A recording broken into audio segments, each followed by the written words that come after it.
Judicast, o podcast do Judiciário Gaúcho.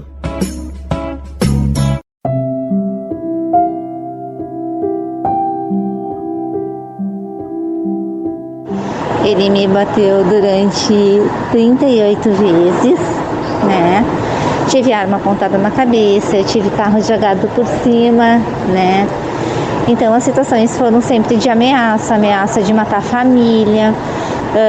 Ele descrevia em algumas situações como que ele mataria caso a gente se separasse, enfim, como que ele mataria minha irmã, meu pai, primos, alguns familiares, né?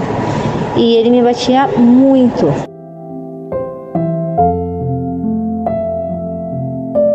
As agressões sofridas por Márcia, de 48 anos, foram durante o casamento de 13 anos. Nunca discutiram ou brigaram. Calmo e sem amigos, o marido era obcecado pela possibilidade de ser traído. É a partir da realidade vivida por ela e tantas outras mulheres que o Judicast traz para você a importância da Lei Maria da Penha, que neste mês completa 16 anos. Rafael Ferri. Mais do que a data, Raquel Carneiro, o mês é chamado de Agosto Lilás porque se intensificam ações para coibir e conscientizar sobre as violências contra a mulher. Por isso, vamos falar sobre a lei, a importância das medidas protetivas e o trabalho desenvolvido em rede pela Coordenadoria Estadual da Mulher em Situação de Violência Doméstica e Familiar do Tribunal de Justiça Gaúcho, a CEVID. Doutora Márcia Kern, juíza titular da primeira Vara da Violência Doméstica de Porto Alegre, a Lei número 11.340 de 2006, a Lei Maria da Penha, define os tipos de violência contra a mulher e cria mecanismos para prevenir e coibir estes crimes no início dos anos 2000. Algo muito recente, não é? E como fruto também dos movimentos feministas e da criação das delegacias da mulher, né, e dessa tomada de consciência a respeito da vulnerabilidade, né, das mulheres dentro de um contexto onde havia uma enorme naturalização da violência contra a mulher. Uma das formas de proteger a vítima assegurada pela lei é a garantia das medidas protetivas de urgência concedidas pelo Poder Judiciário. Somente no primeiro semestre de 2022 foram concedidas mais de 60 mil medidas protetivas. Cerca de 90% dos casos de mulheres vítimas de feminicídio não tinham essa medida. O mecanismo é aplicado após a denúncia de agressão e cabe ao juiz determinar a execução deste mecanismo em até 48 horas após o recebimento do pedido. Como funciona, doutora Márcia? É rápido, né? As medidas são rápidas, elas são deferidas normalmente num prazo de 24 horas, são analisadas, a não ser que tenha alguma diligência a ser feita, né? O grande dado da medida protetiva é o afastamento, né? O afastamento, a estar longe um do outro, né? E isso, né, como diz o jargão, salva vidas. Mais de 20% das mulheres sofreram violência emocional em 2021 em Porto Alegre. Nesta semana, dados inéditos sobre violência doméstica foram apresentados durante a abertura da 21ª Semana da Justiça pela Paz em Casa, no Palácio da Justiça. A Priscila, de 37 anos, faz parte deste percentual. Casou aos 15 anos. Após 5 anos de um casamento feliz, foi agredida também fisicamente pela primeira vez. Por que, Priscila? Porque eu fui morar de aluguel, né, conheci meu ex-marido, e por falta de dinheiro, que ele ficou desempregado, ele me bateu, tá? Aí depois de uns 3 anos, começou a violência psicológica, aí depois começou as agressões físicas, depois os meus objetos. No papel, são 12 anos casada, mas eu vivo com ela 22 anos, é uma vida inteira, né? ele era muito violento, comecei a sofrer pressões psicológicas dentro de casa, né? Chamar de tudo quanto é nome, de humilhar, de sair na rua gritando, falando um monte de coisas que vocês já devem imaginar, porque muitas passaram por isso, talvez até pior que eu. Comecei a apanhar todos os dias, não conseguia trabalhar para dar as coisas para meus filhos, porque onde eu arrumava um serviço ele ia atrás, ele me humilhava, ele me esculachava, ele falava de mim para todo mundo, ele bebia, ficava muito agressivo, chegava em casa quebrando tudo, dando em mim, dando nos meus filhos. Até que um dia eu estava deitada no sofá, ele chegou bêbado, veio me agredir, agrediu meu filho de 17 anos, eles brigaram, um tirou sangue do outro, e eu deitada no sofá, eu olhei, meu Deus do céu, há de haver uma luz no túnel para mim, né? Há de haver, tem que haver.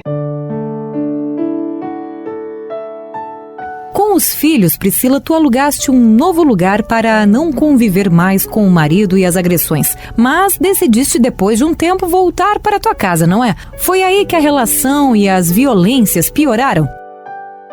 Quando eu vim pra minha casa, ele disse pra mim que eu ia caminhar miudinho, que ia ser como ele queria, que eu não ia ver mais ninguém, que eu ia ficar em casa, e assim ele me afastou de todos. Aí foi até que eu tive muito doente no hospital, depressão, com pneumonia, tive tuberculose também, e pra mim foi uma coisa muito humilhante, sabe? Ele ria da minha cara, dizia que eu não estava doente, que era tudo mentira minha. Eu fiquei 6 meses internada. Eu vim pra minha casa. Aí foi um dia que ele bebeu, vivia bêbado. Foi no dia do Natal, dia 25, um dia mesmo. Eu tava deitada. Quando acordei com um quadro na minha cabeça. Eu tomei uma atitude. Eu sei que a mulher é mais fraca que o homem toda a vida tem mais força, mas eu precisava me defender. Foi aí que nós começamos a entrar em uma luta corporal. Ele me derrubou em cima de umas tábuas, eu cortei todos os meus braços, né, me esfolei todo, tava toda suja e me botou pra fora de casa, pra rua. Eu disse, não, peraí, agora eu vou enfrentar o medo que eu tinha, antes que aconteça alguma coisa pior com meus filhos. Foi aí que eu decidi da parte dele, foi pego em flagrante, e desde aí eu adquiri a medida protetiva, né, e hoje ele não me procura mais, não manda mensagem, não manda nada, porque ele sabe que ele pode ser preso. Márcia, a gente ouviu teu forte relato na abertura do Judicast. Como foi enfrentar a violência e romper com o silêncio? Conte pra gente. Eu tinha muito medo de fazer denúncia. Na época a gente ainda não tinha a Lei Maria da Penha, né? A gente tinha que fazer registros normais em delegacia. A gente não tinha esse olhar como a gente tem hoje. Tinha a questão do meu ex-cunhado, ele só tinha contato com a família dele, a gente acabei não tendo mais amigos, eu não tinha contato praticamente com a minha família. E esse foi um ciclo assim bem pesado. Eu trabalhava muito, a gente trabalhava na mesma empresa. E até que chegou um dia, lá em 2014, que ele me bateu tanto que eu parei no hospital com uma suspeita de rompimento de baço e fratura de rim, com trauma de crânio. Eu já estava com deslocamento da mandíbula, já estava em tratamento para deslocamento para a mandíbula com plano cirúrgico, porque era muito grave, então eu tinha muita dor. E ele simplesmente na madrugada me puxou pelos pés e eu disse, ai calma, eu disse, o que aconteceu? Eu estava dormindo, isso era em torno de 2h30 da manhã, e ele começou a me bater muito, assim, né, de dizer coisas de baixo calão, né, me chamar de tudo. Tu acha que eu não sei, tu tá me traindo, que não sei o que, e viajou assim completamente fora do contexto, me bateu muito e eu vim pro trabalho e dei entrada no hospital, então muito grave, e foi aí que eu consegui me separar. Mas foi em 2017, Márcia, que aconteceu um dos momentos mais difíceis da tua vida, correto? As violências não pararam. A gente estava 2 anos e 8 meses divorciados, daí já tinha assim, uma relação teoricamente tranquila. Eu tinha passado por uma cirurgia da boca, então passei 45 dias com a boca amarrada, precisava de pessoas para me cuidar. E ele queria muito ele ficar dentro do apartamento, ele vir para minha casa para me cuidar. E eu não aceitei, quem veio me cuidar foi minha mãe. Tinha uma semana que eu tinha voltado a trabalhar, ainda com muita limitação, com muita restrição. Ele me esperou na rua, fingiu que ele tinha sido assaltado, eu fui ajudar ele, dele me disse que tinha acontecido uma tragédia com a nossa filha. Eu entrei em choque, eu deixei a nossa filha com a minha mãe. A minha filha tinha feito 14 anos naquela semana, né? E aí ele acabou me saqueando, ele me deu 12 facadas. Ele fugiu do local, acabou sendo preso depois, quando ele se apresentou na delegacia. Foram 5 facadas no tórax, 3 no abdômen, na perna, nas mãos. No braço eu tive fratura de nariz também, ele me deu 4 socos no rosto. Nesse nesse pós-operatório. Então eu tive fratura de nariz, eu tive afundamento de crânio, fiquei em CTI. E aí começou toda a minha loucura de passar pelas cirurgias. Ele ficou preso 8 meses, foi solto porque ele tinha uma prisão preventiva de 30 dias, então o juiz entendeu que ele estava além do tempo que ele deveria de ficar preso. Por ser primário, ele voltou a trabalhar no mesmo local que eu trabalho, né? Então a gente trabalhava na mesma empresa. Para mim, viver isso foi um caos, porque o medo, o pavor, eu não sabia se eu ia encontrar ele na rua. Embora tendo as medidas protetivas, eu não sabia se ele ia me dar um tiro, se ele ia me matar, o que queria fazer.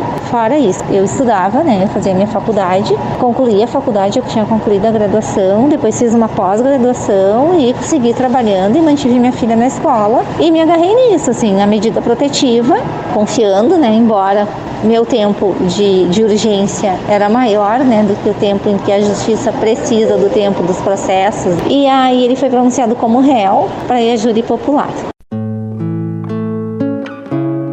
A Márcia foi esfaqueada em 2017 e o júri popular aconteceu em 2021. Ele foi condenado a 27 anos de prisão. Como réu primário, cumprirá 18 anos em regime fechado. Nesse período, tu fizeste 10 cirurgias e muitos procedimentos cirúrgicos de reabilitação, mas também recebeste apoio emocional e psicológico através do projeto Borboleta, não é? Como te sente agora nessa nova fase?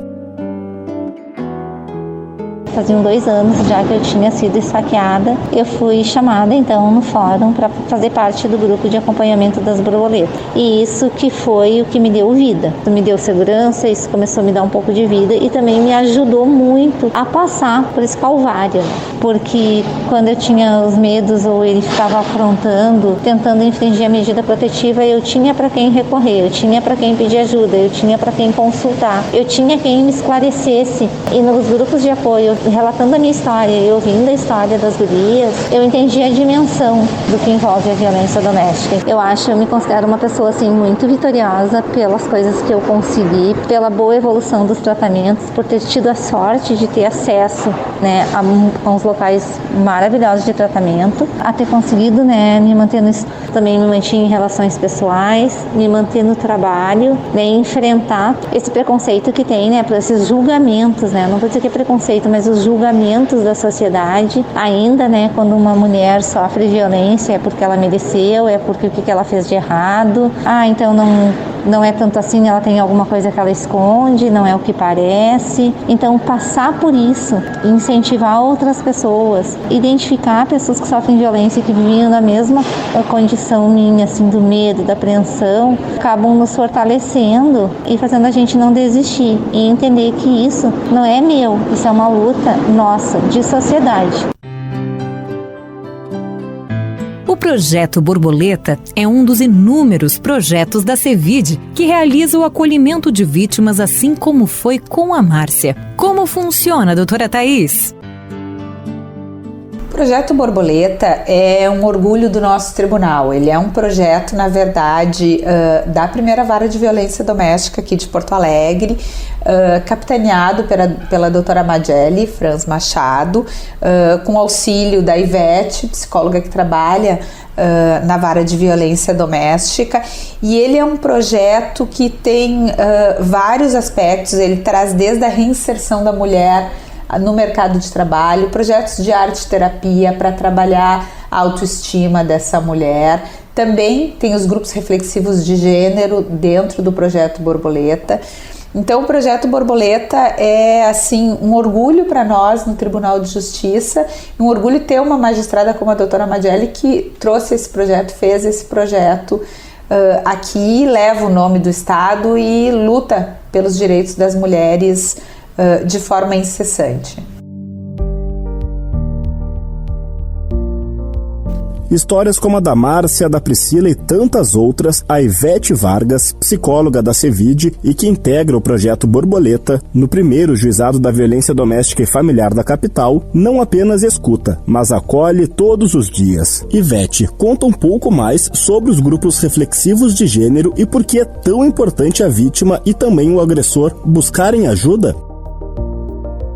Então a gente começou os grupos com os homens lá em 2011, o primeiro grupo foi um projeto piloto, então com a intenção de verificar se a gente ia dar conta, então falar sobre violência, sobre gênero, sobre relações, sobre comunicação não violenta, habilidades sociais, vários temas, né, passam pelo que a gente trabalha com eles. Foi muito interessante, assim, porque dos homens, realmente, eles colocavam, né, que nunca paravam para falar sobre isso, que os homens até se reúnem, né, mas quando se reúnem para falar sobre futebol, política, algum outro tema, né, bebê, trabalho, mas nunca para falar sobre emoções, sobre relações, sobre essas diferenças, né, que nos atravessam, né. E quando a gente se reúne para conversar, eles se veem meio que obrigados, até porque as dinâmicas favorecem isso. A gente faz algumas dinâmicas para que eles falem, né, e participem e deem sua opinião. Muitos até vão pesquisar sobre os temas, né, e só isso mesmo que eu acho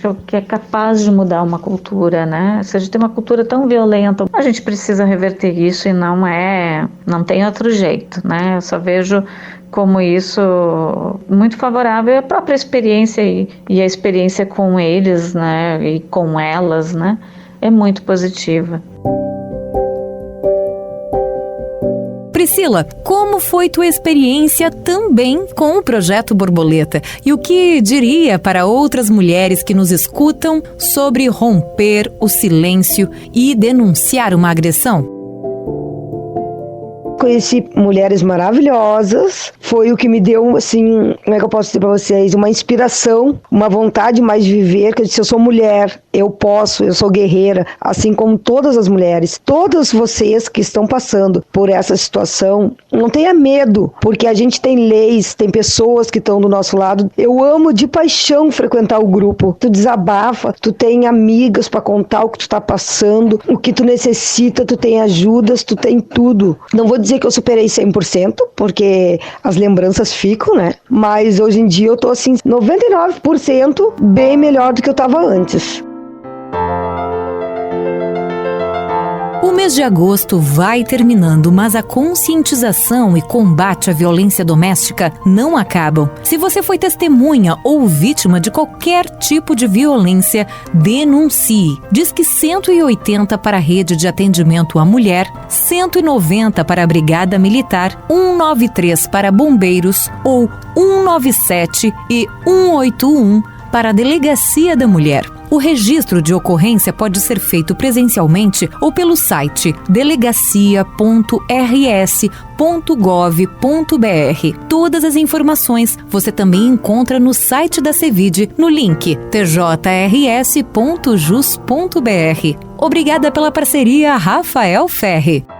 Obrigado a você, Raquel Carneiro. Quer ouvir edições anteriores do nosso Judicast? Então utilize agregadores como Spotify, Apple Podcasts, Google Podcasts, Deezer, entre outros. Você também pode ouvir na Rádio Temes no endereço radiotemes.com.br ou baixe o aplicativo da rádio, disponível para sistemas Android e iOS. Até o próximo Judicast.